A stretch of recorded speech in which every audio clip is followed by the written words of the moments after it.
Well, thanks for joining us now. This is Newspaper Review. I am Moses Humphrey. And of course, we have the papers. We'll be diving into these papers, talking about stories that made it to the cover pages. Well, I'm not alone. I have Dele with me. Good morning to you.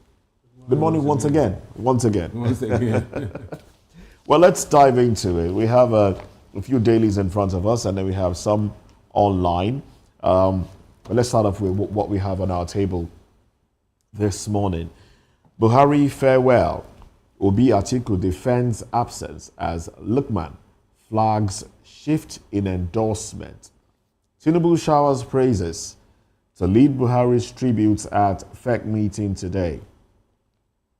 Atiku's PDP exit letter aimed at stealing spotlight from Buhari's death, says Kiyamo. Shatima leads Fidel prayers for former president in Daura.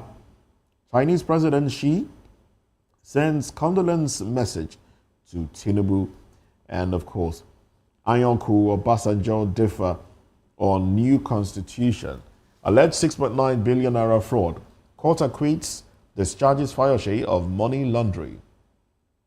Plateau urges calm as Riyam attack death toll rises to 32. All right.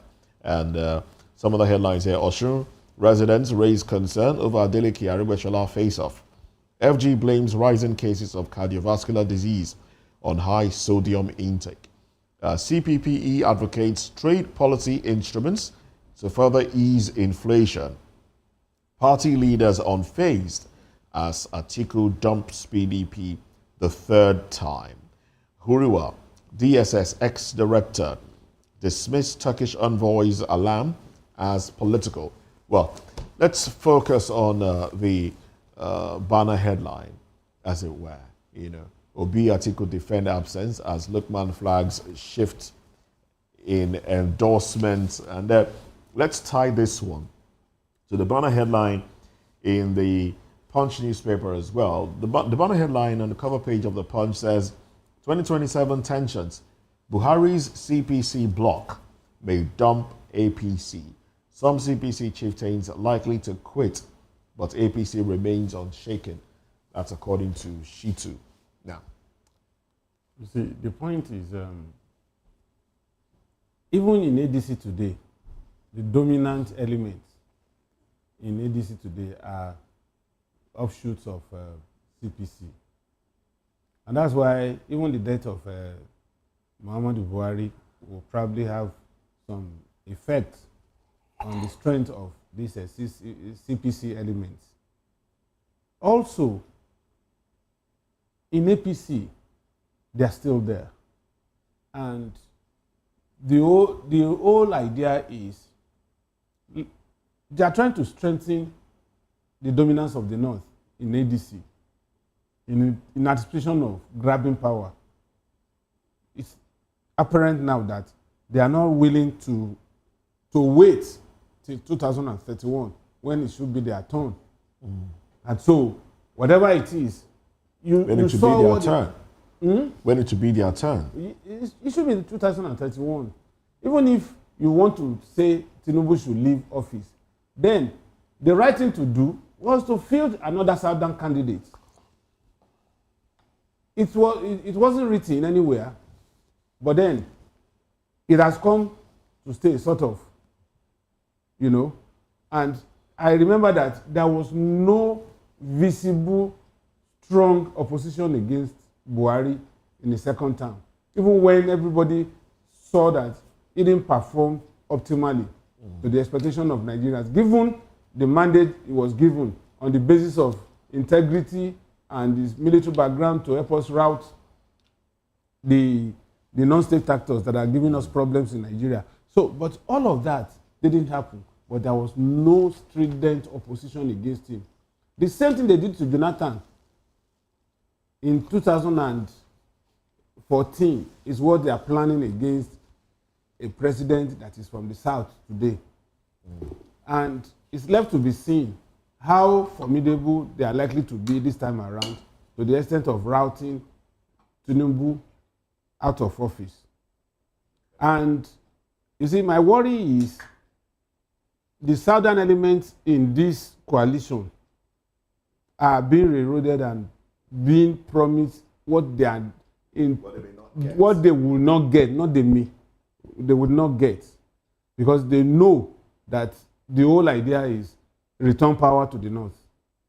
And as long as we have that, I bet you we are not likely to get what exactly the picture, the optics that they expect. They are not likely to get it. Seems like a tough one ahead. Yes. And the earlier the Southerners in this ADC realizes that, the better for the South. Because whatever gains that we may have had in this current administration may be eroded in no time, especially if Atiku is the one that they are looking at to come and do whatever they assume they want to do. Now, there's so much to fight for in the country today.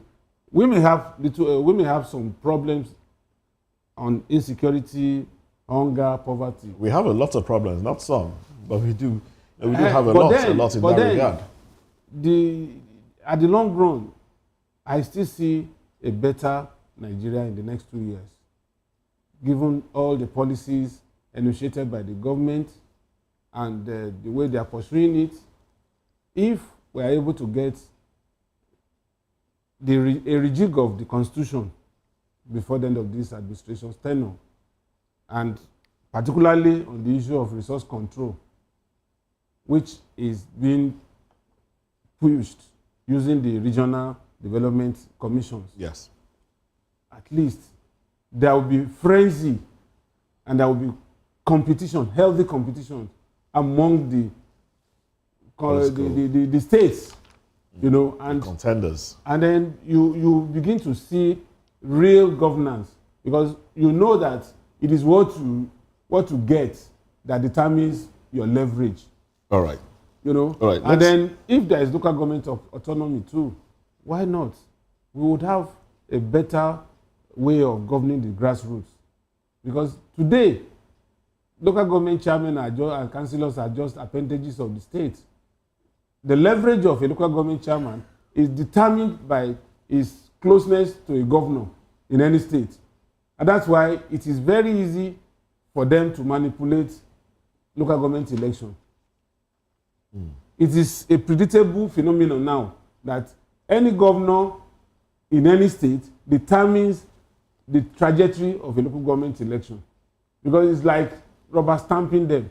So the fight is always at the primary level. Once you get the ticket of a ruling party in any state as a local government chairman, chief candidate, forget it. Just go back home and rest. It's given. We should not even be. So there will be more contestation for power at the grassroots level if we are able to resolve this. And then we can now ask our local government chairmen what they've been doing with resources allocated to them. But right now, if you go and ask a local government chairman if he has some level of confidence in you, he will tell you in confidence that, look, if you say it outside, I will deny it. But the truth is, I am not in charge. So imagine an Atiku. I've not seen anything that Atiku has done in this country that will warrant, that would be edifying. I've not seen. I've not seen at all. Okay. Is it the 16 billion that he filtered away when he was BP chairman? He was the one superintending over BP, and the El-Rufai was the henchman? Or which one are you talking about? Atiku, as the president of this country, will set us back 20, 30 years. But if they give it to somebody like Peter Obi, fine, I'm okay. Even if it is Makinde that wins the next election, or Peter Obi, or even Amici is even better than Atiku. I can tell you that. Well, these are your... My own opinion. Yes, your opinion. My opinion. Yes. So, and I think I'm entitled to it here. Of course you are. And we respect us. We respect your own opinion. You see, when you begin to, because another problem we have now is the fact that we are too ethnic conscious. Indeed. And when you are too ethnic conscious, You are blinded to merit. And if you are blinded to merit, you are not likely to progress. Indeed. Why should I say because somebody is from my clan and is number 10 on the list of merit, I would now discard number 1 to 9 and pick that number 10. At the end of the day, even in offices, if you are management staff, you decide to pick somebody that is not worth taking into office, you are going to be at the brunt. Because you sometimes would have to take that person's job along with your own so that the company does not fail. And that is what is going to happen in 2027 if Atiku eventually wins. Well, let's keep our fingers crossed and We would see always keep our fingers crossed, but it's better for us to shout before it is too late. Well, there's something we should be shouting about, really, and I want us to start our own shouting here. It's this report by the Daily Trust, and you'll find this in some other dailies as well. It speaks to corruption within the police. The headline here reads, in fact, it's the biggest story on the cover page of the Daily Trust. It says a breakdown of dismissed, well, the headline is 151 police officers before disciplinary panel over ethical violation. Others, 34 sacked in 2 years. Now, and then there's a breakdown of it. It says a breakdown of dismissed police officers in 2 years. Total number 34. And then 1 in May, 2 in June, 1 in July, 7 in September. This is 2023. In 2024, 6 in January, 2 in April, 1 in July, 3 in October, November 2, December 1. And then come to 2025, we've had 3 in January, 3 in February, 1 in March, 1 in June. So between 2023 and 2025, we've had 34 police officers, high-ranking police officers, for that matter, dismissed from the service on ethical behavior. On ethical grounds. Yes, they've been dismissed on what has been termed ethical violations, and basically, you know what ethical violations mean. What does this portend for Nigerians when those that should be upholding law and order are exhibiting disorderly conduct? And Nigerians have also lost, in fact, Nigerians have lost faith in the police. Not today. It's been like that for a long time. But the question on my mind is, where does this put the current IGP? Is this a record for him to be proud of? It's not. Or is it something? It's not all about the current IGP. I mean, he's the one in charge. Yes, I understand what you are saying. To the extent but should he be proud? To the extent I'm, of vicarious liability.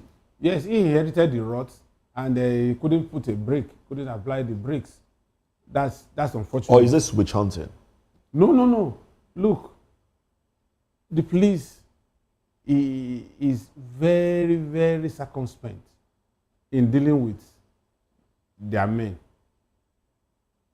The rank and file, apart from officers, if you go to the provost marshal in any command and you report a case of misconduct by a police officer,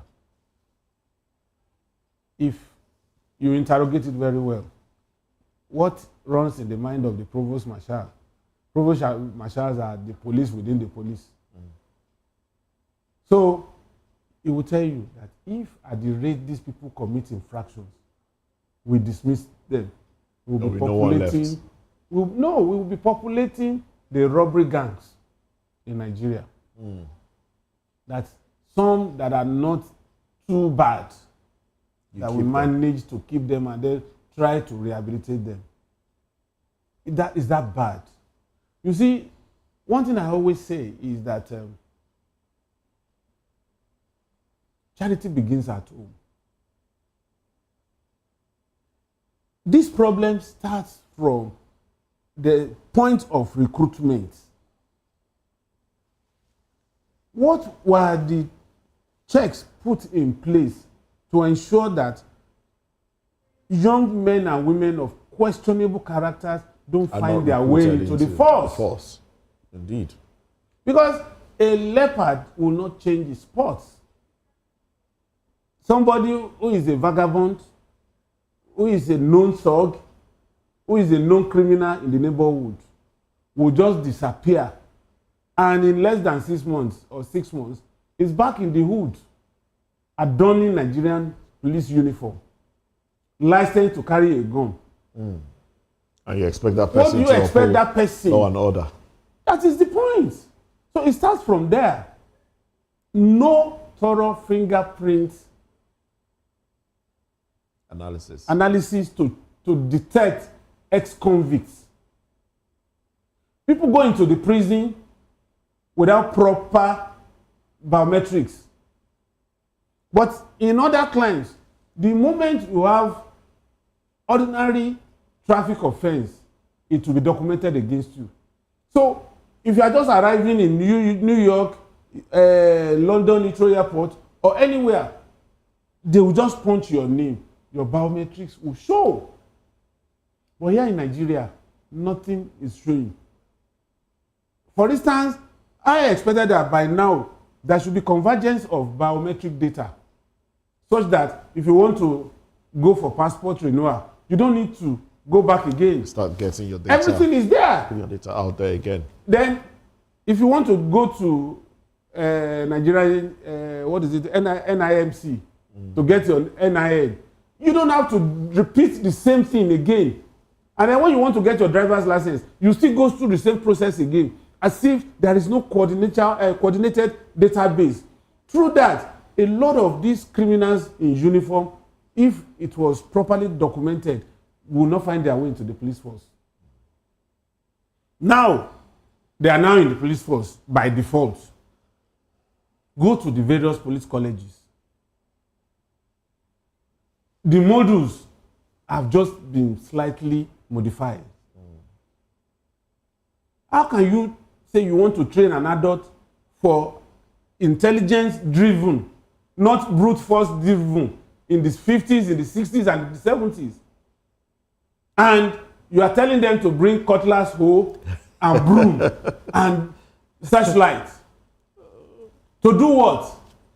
So they would have been shown manual labor than intelligence. And then you have police colleges that are within the town, the city. Where would you put firing range?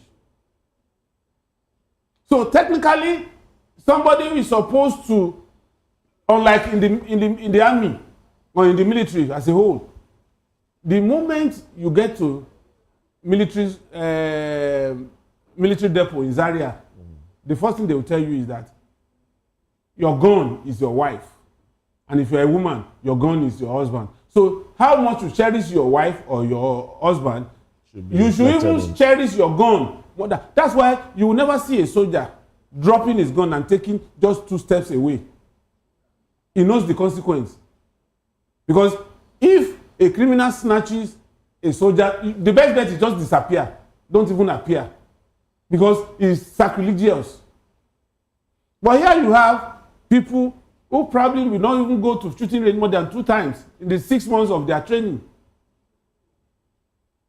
So how would you now rate that person compared to a soldier?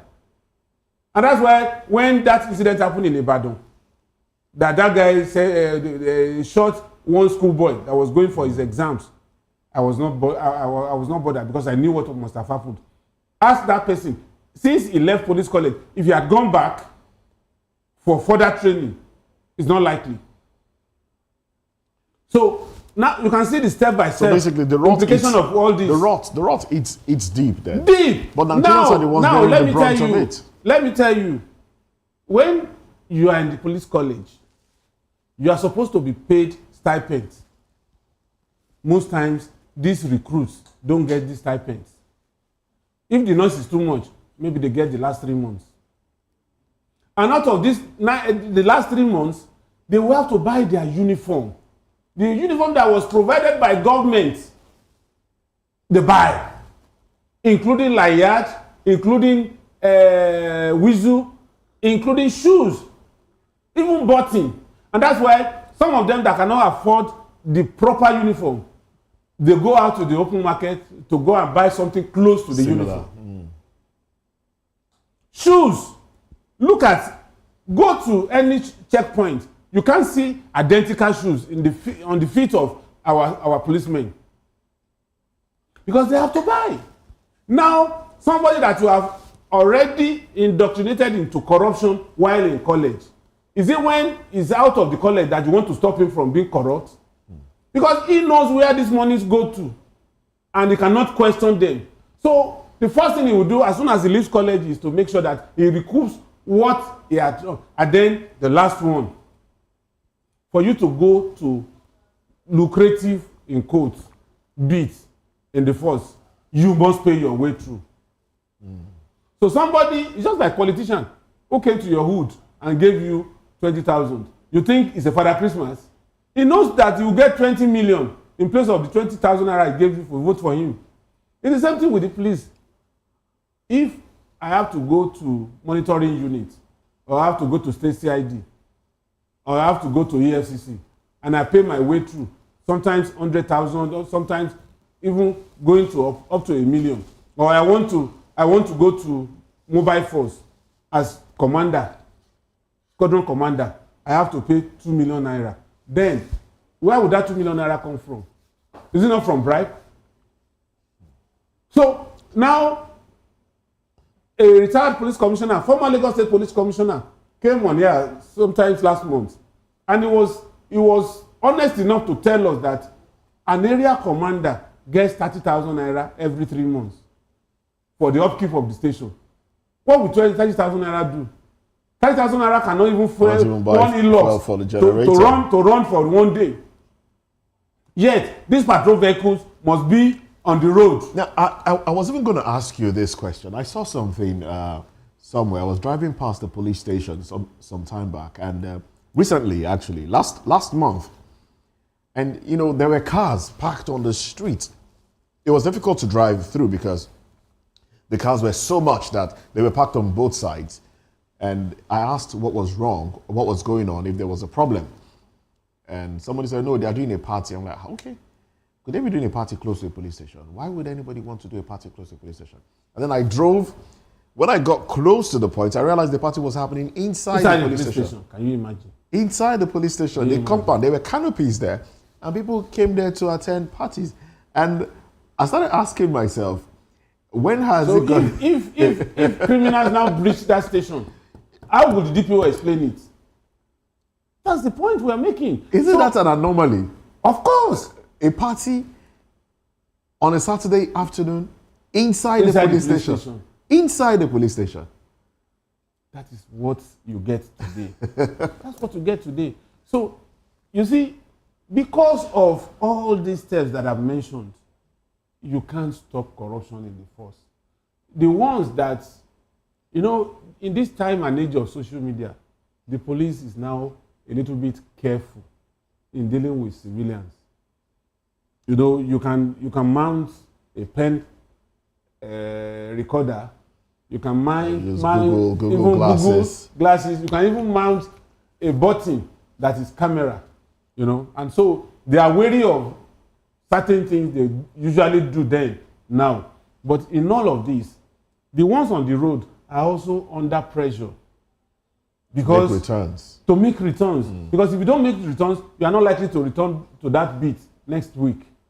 Somebody who is more pliant would have to replace you. And how much are they paying them? I think their salaries have been increased. So to how much? Yeah, well, what is the job of the person sitting in NNPC that is moribund? How much they pay them? A lot of other government agencies don't pay so well anyway. But they are not exposed to as much risk as the policeman. The policeman does not usually know criminals until they commit crime and they start investigating. But a policeman in your hood knows a criminal in your hood knows the policeman. So they are always subject of attack. And you can't say because you have not been paid well and your commander, your DPO, your DCO, your DTO deploys you to go and face criminals and you say you are not going.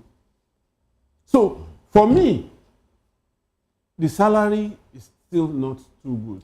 So do you think that if salaries are increased and better conditions given, they will act better? We'll see now, a reduction in unethical behavior. Apart from salary increase, one thing I want to let you know is a bad boy will remain a bad boy.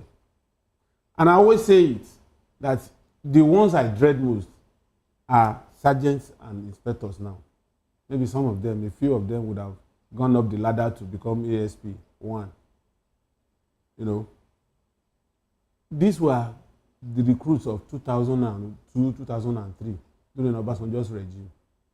In a spate of, I think, 6 months, they recruited over 40 of them, 40,000 of them. There was no screening. I know of a particular woman whose husband was a police officer who died on the job, and she enlisted along with her daughter, and they recruited them the same day. So you should also know that there was age falsification, because anybody that is above 25 shouldn't be recruited into the police. Now, was it that the daughter, as at the time I saw them, was about 20 years old? So she had that daughter when she was 5 years old. That's a bad effect of not having proper recruitment exercise. And so having accurate data too. And accurate data. So that woman, in fact, the last time I saw her, some 15 years ago, I saw her in mobile uniform. And I was asking myself, how did this woman get into the mobile force? Somebody that you can see her age written all over her. If you are not fit, you are not supposed to be. And of course, these days, even civilians that are given police escorts, they help them sew mobile uniform, because it's more dignifying to have a mobile man behind you than the regular black uniform. So majority of them, and the only way to identify them is you won't see that badge of their squadron. Okay. You understand? Anybody that is in mobile uniform and he doesn't have a squadron badge, maybe Mopo 16, Mopo 10, Mopo 2, Mopo 32, then he just went to sew that uniform for the optics. So a lot of shenanigans going on in the force. But some of these officers are also beneficiaries of the rot. The rot in the system. I'm expecting that we'll go there, because there's been a lot of officers complaining about the fact that the IGP has remained in office. Some have said, in fact, you do recall that some refused to resign when they were asked to resign, because they felt, look, the IGP what is good for the IGP he's above the age limit, so he should go first. So that in itself is a rot in the system. You know what happened? I think whoever orchestrated that plan ambushed the National Assembly to pass the law. Mm-hmm. That law was meant for policemen to resign at 65 or 40 years in service. It was a whole bunch when it was presented to the National Assembly. But somehow, at the point of giving accent to it, something happened, which I can't really readily place my finger on, that it was the tenure of IGP, regardless of its retirement age, that was approved. And so the executive approval now is any IG that is appointed by a president is eligible to serve out the lifespan of that president. So this man ought to have left the service last year, September. But because of that new law, which most people don't even know or are aware of, it will still remain until 2027. And maybe if the president wins second term, he may still be retained. And what does that portend for those that will rise to that level at that time? Whereas the one that should have been the holistic part that states that you either retire at 65 or at 40 in service was not approved. So you can see how laws are made in Nigeria. One for the big man and the other one for the small man. So whoever is complaining about this IGP steno would have to reverse that law for it to take effect. But as long as that law subsists, if IG is supposed to go tomorrow and is appointed today, he will serve another 4 years. He will continue to serve. Okay. Well, let's look at a few other issues here. We'll be touching on health before the end of the program because there's something on health, and I've seen it in some other dailies as well. But let's talk about the drop in inflation, 22.2% drop. Significant drop in price of food cuts inflation to 22.2%. That's from the New Telegraph. And also, the Daily Independent tags it, inflation eases to 22.22% in June on stable FX. So stable FX and availability of food has reduced Nigeria's inflation. But some will say that regardless of the figures, 22.2%, it's still high. It's still high on one side, and it's not reflecting in the cost of goods in the market. So we are just having data that does not translate to actual, better life for the people. You see, the point is, Bureau of Statistics would always reel out statistics based on macro level and not the micro level.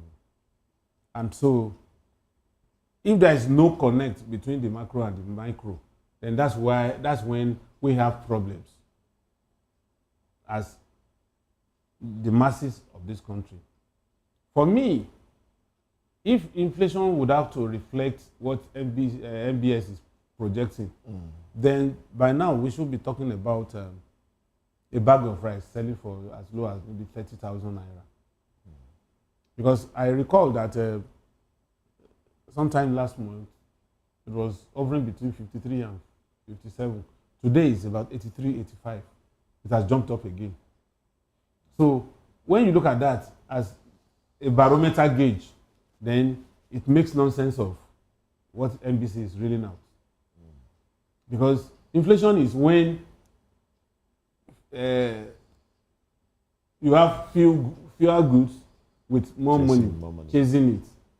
So if we have problems with commodity pricing, and then you are telling me that we are coming into equilibrium as far as inflation is concerned, even at 22.22, it's still a bad optics for us that we are hovering around that. There are some economies that will have single-digit inflation. And there was a time in this country we had single-digit inflation. During Obasanjo's time, we had 9.2. It was hovering between 8.5, 9.2. We never got to 10. But now, why are we celebrating 22.22? Just because at some point it got to 34. And now we're coming back to 22. We have not really reached that stage for us to beat our chest that things are getting better. And prices of commodities are... And, the funny part of it is this price regime is not as a result of exchange rate. Because how do you factor exchange rate in tomato, pepper, yam, vegetable? There is no factor that is visible to me. Except, look at what Dangote is saying now. Now, he has brought panic to the downstream sector when he said LPG, that these guys should better reduce the price of the cooking gas, LPG. Yes. Otherwise, it will crash it. And And now they are running up and down, which means they were fleecing Nigerians over time.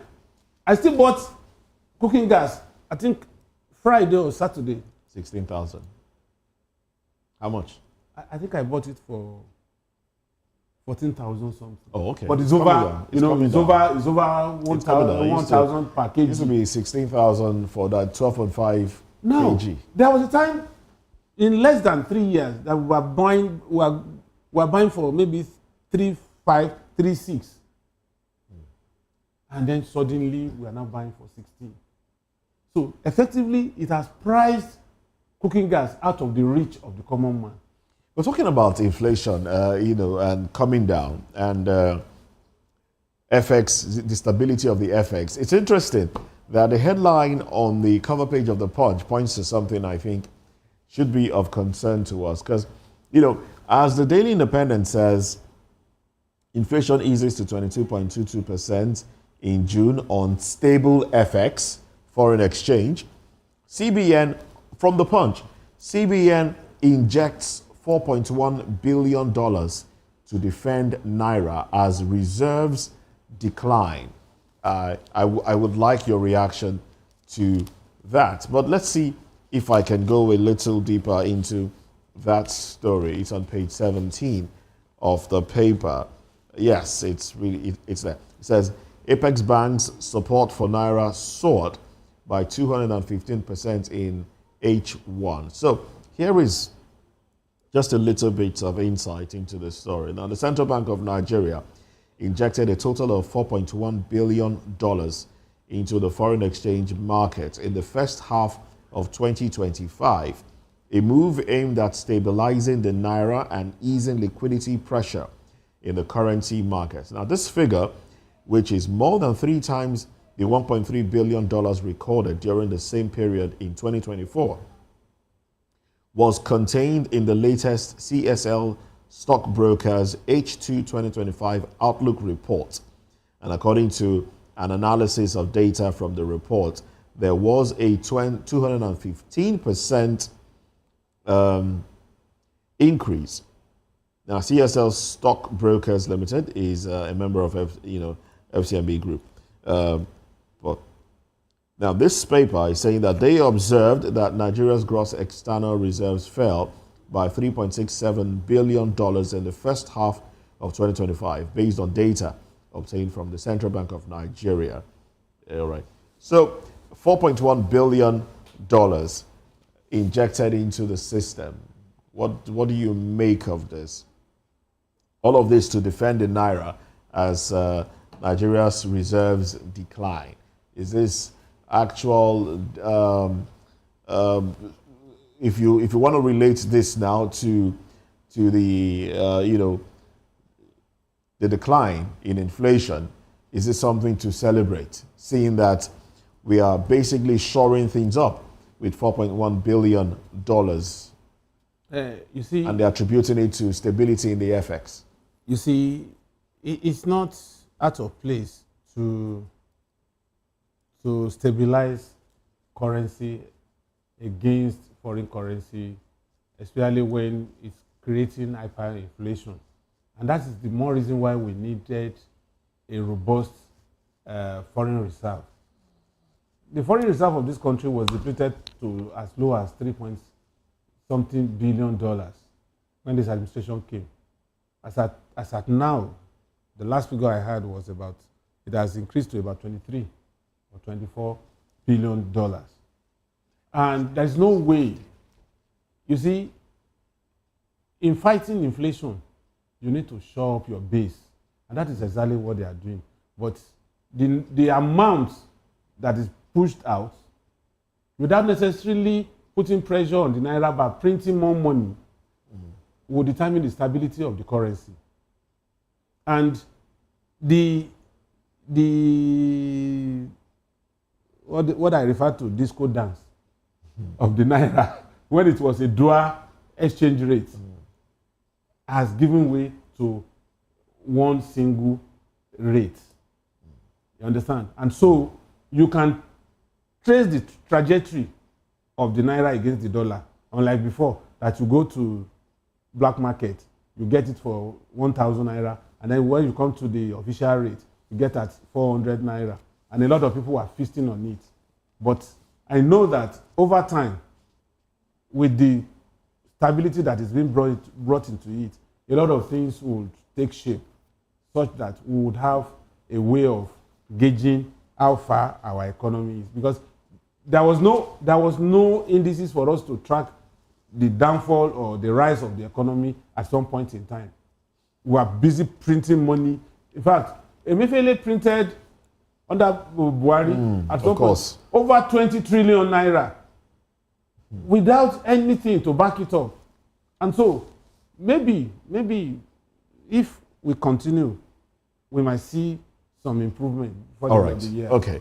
Well, anyway, let's go to the streets now of Benin, where we have our correspondents as they look at stories from the dailies. Let's take newspaper review to the streets now. I believe it's Rhoda right there on the streets of Benin.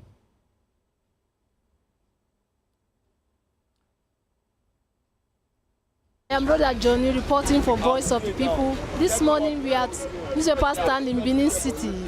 We are here to get people's view on today's dailies. We have different dailies here.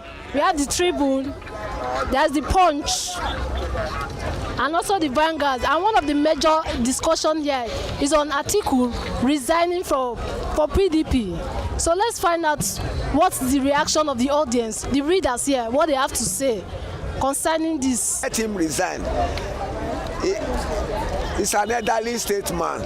People should respect him. They should respect him. He has no right to fight for any position again. He's a millionaire. What does he want again in life? Greediness. Let Atiku go and stay on his own. Then start, mentoring other people. What is he looking for in life again? Our president died. Did they bury him with money? You have money, you have everything in Dubai and all. What are you struggling for Nigeria again? Instead of you to make Nigeria better, call the children, set up the PDP, and everybody, they will be at rest.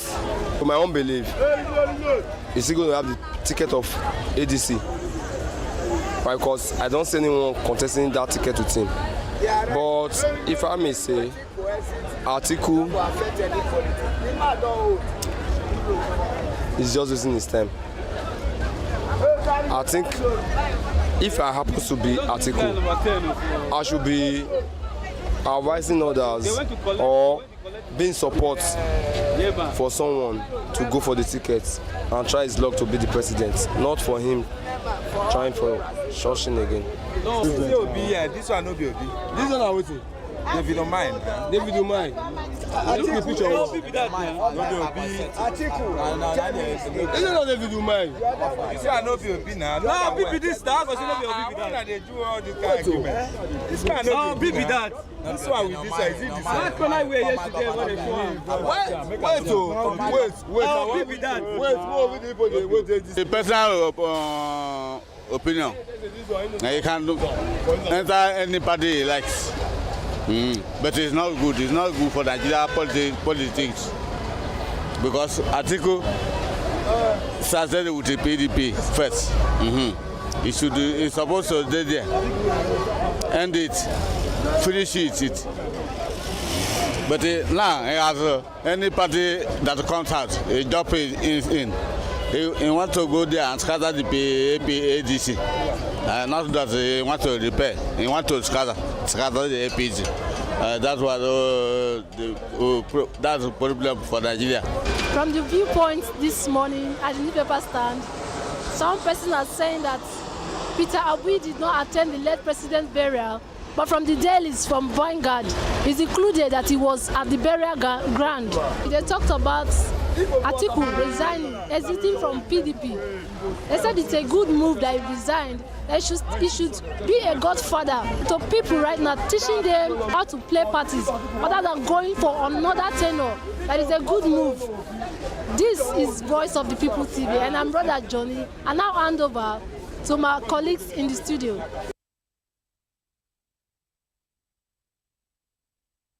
Thank you very much, Rhoda Johnny. Well, thank you very much, Rhoda Johnny, for that report there.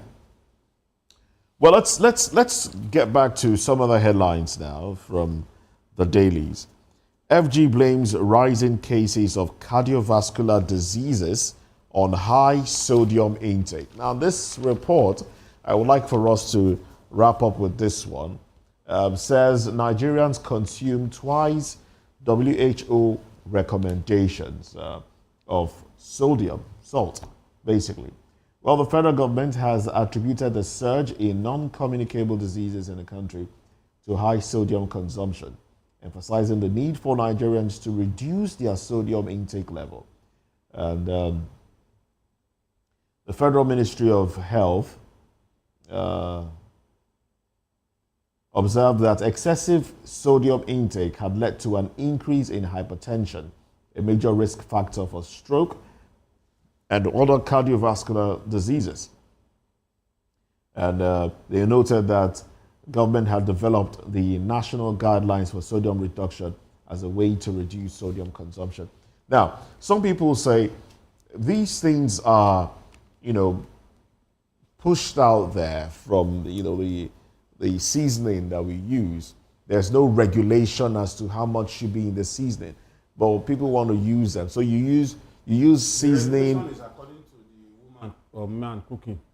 No, but the production of the seasoning themselves, the production of the seasoning, there's too much of it But in the there's no way seasoning. you can. So you are using the seasoning, you're using actual salt, and then all of it combined increases the salt intake of individuals. You see, I feel that there should be more of this being pushed Awareness. out. Yes, being pushed out, because a lot of people don't even realize that even the seasoning salt is much more than the sodium that we use as our white salt.